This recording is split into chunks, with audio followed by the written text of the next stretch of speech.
یہ واقعہ کچھ یوں ہے کہ اکبر نے کسی بھانڈ کو خوش ہو کر ایک ہاتھی دے دیا۔ بھانڈ نے ہاتھی تو لے لیا، لیکن اس کو خیال ہوا کہ میں غریب آدمی ہوں، اس ہاتھی کو کھلاؤں گا کہاں سے؟ اس کے تو 4 خوراکوں میں میرا سارا گھر ختم ہو جائے گا۔ آخر اس کو معلوم ہوا کہ آج اکبر کی سواری فلاں طرف سے فلاں وقت گزرے گی۔ جب وقت آیا تو اپنے ہاتھی کے گلے میں ایک ڈھول ڈال دیا اور اسی طرف کو روانہ کر دیا۔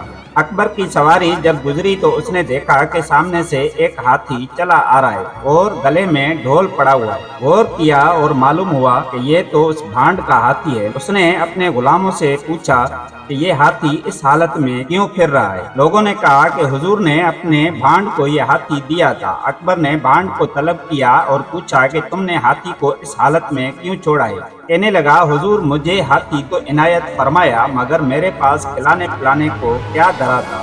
آخر یہ سمجھ میں آیا کہ آخر جو میرا پیشہ ہے وہ میں اس کو بھی سکھلا دوں، اس لیے میں نے گلے میں ڈھول ڈال کر چھوڑ دیا کہ مانگو اور کھاؤ۔ اکبر کو یہ لطیفہ پسند آیا اور اسے ایک گاؤں بھی انعام میں دے دیا۔